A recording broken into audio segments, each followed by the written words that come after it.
I'm very glad that we've all returned safely to Tallahassee, and I hope you are ready to begin the work of the session. I want to extend my greetings to the special guests who were recognized earlier, and thank you for both joining us here today and for the sacrifices and the work and your contributions that you have made to this chamber and for your friendship.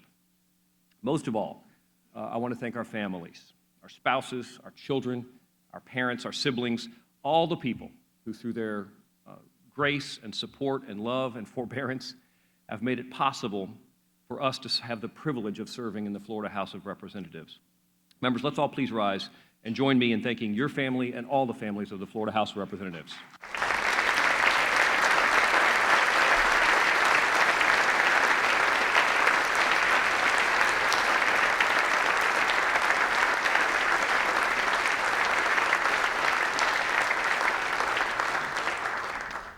Members, as you know, after we adjourn this session, we will reconvene shortly in joint session to hear from our Governor, Rick Scott. During the course of my tenure in office, I've found myself occasionally having to remind people that the role of Speaker of the House is not the same. In fact, it is very different from the role of Governor, and that's a fact I'm especially grateful for here today. This morning, I'm quite content to leave the major speech-making, the articulation of the state and the vision for our future in the capable hands of our Governor. We are very fortunate to have his principle-centered leadership, and I look forward to hearing what he has to say this morning. But I, on the other hand, wanted to take a few minutes to do what I think is the proper role of the Speaker, which is to share what you can expect from this session in this House. As with last year, this House will conduct itself in a disciplined, respectful, and transparent manner. We're going to abide by our rules, and we will respect the committee process. I will always do my best to communicate clearly and strive to say what I mean and mean what I say. It has been and will continue to be my policy not to comment on your member bills. Committee chairs and subcommittee chairs will continue to have wide latitude in deciding whether to agenda bills. A bicameral legislature is a collaborative process, and no individual opinion, not even mine, should be dispositive on matters of public policy. But as you consider your own individual votes this session, let me suggest that why you vote may be as important as how you vote. It is no great political insight to observe that in this election year, a strong undercurrent of frustration and cynicism pervades the American body politic.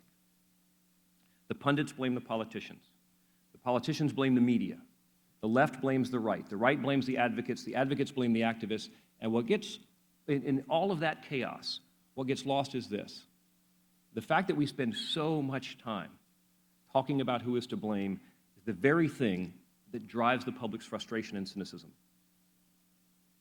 There is a growing sense that our political discourse has become pretextual, and a fear that the politics of personal interest have become more important than public policy, and that our decision-making is driven entirely by avarice and ambition, by ego and by emotion.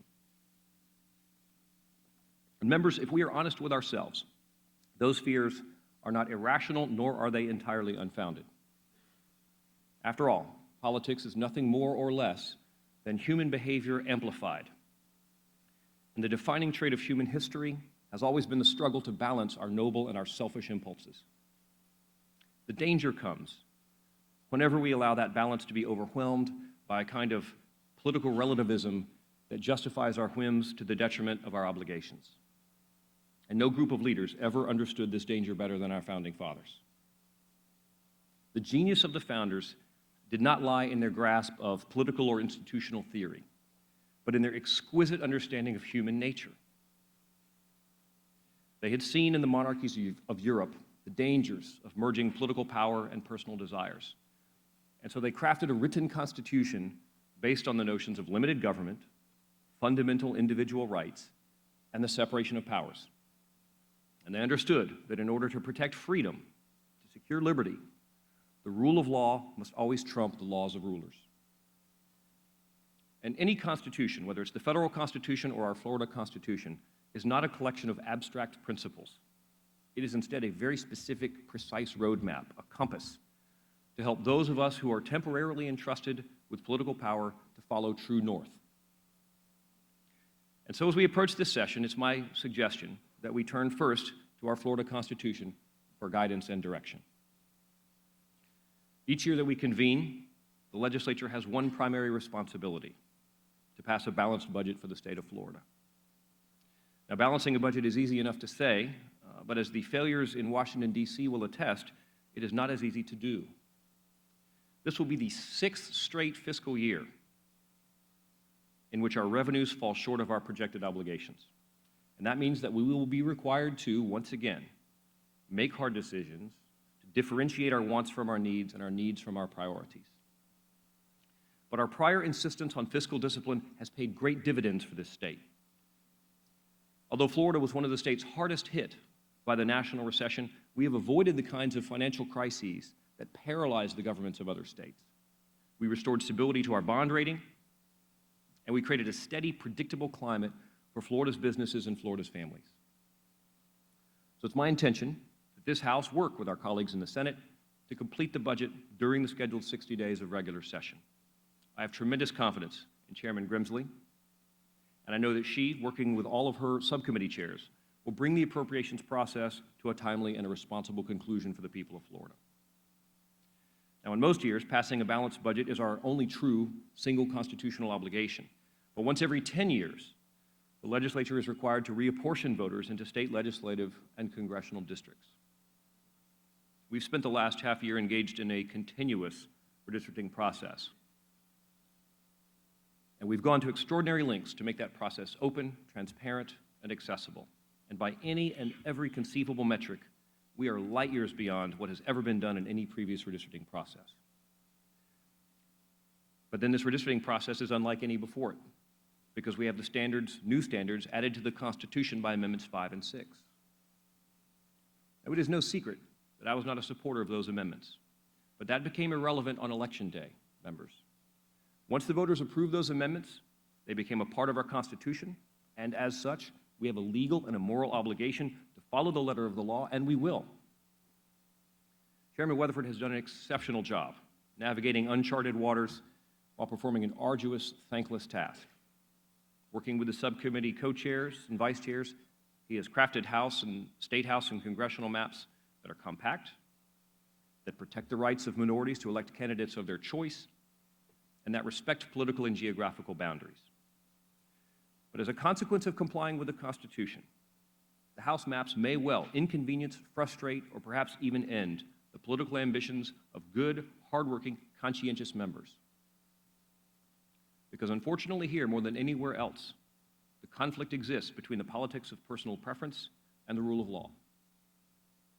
Now, if the Founding Fathers understood that the rule of law was necessary to ensure that government did not simply become the vehicle for personal agendas, they also understood that adherence to that rule of law would take more than an honor system. And so they introduced the doctrines of separation of powers and checks and balances. Sometimes the Constitution's checks and balances require the legislature to act to curb the excesses and errors of other branches of government.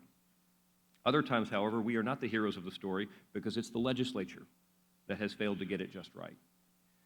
And that brings me to my final topic, reform of our higher education system. Florida once had a public higher education system built on a 2+2 model with an overriding goal of providing access to higher education.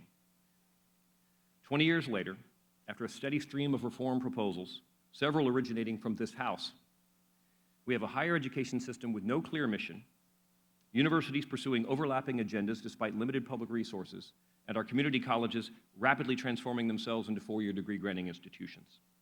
We've got a board of governors unsure of how to exercise its authority or execute its mission.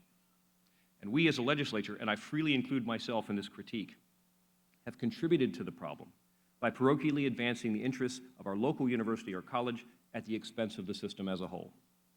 If left unchecked, members, we will continue to have a higher education system that is aggressively racing toward mediocrity. Now, I'm not standing before you today to tell you that I know the solution to the problem. In fact, the Florida Constitution makes it clear that it is not the role of the legislature to dictate the mission of the state university system. That role is reserved by the Constitution for the Board of Governors. And while this may not be the system I would have designed, if we're going to have a successful higher education system, we need to stop playing musical chairs with the governance structure and focus on implementing a modern coordinated system for the state of Florida. Since we have contributed somewhat to the muddying of the waters, it is my hope that the Florida House can play a constructive role in clarifying them. To that end, I've tasked the House Education Committee to engage our university presidents and the members of the Board of Governors in a dialogue about the future of our system. During week 2 of session, the committee will visit with the remaining 9 presidents, or this Friday, the presidents of the University of Florida and the Florida State University will meet with the Education Committee. During week 2 of session, the committee will visit with the remaining 9 presidents over the course of 3 separate committee meetings. The purpose of these conversations is to help solve a problem of vital importance for the future prosperity of our state. And so I would ask the members of that committee and all of the members to please approach those conversations with open ears and open minds. We have not started down this path with a predetermined outcome in mind, and these discussions may or may not result in legislation this session. But the time feels right to have this conversation in no small part because this is our chamber's last opportunity to draw on the wisdom and experience of Dr. Bill Proctor before he is termed out of office.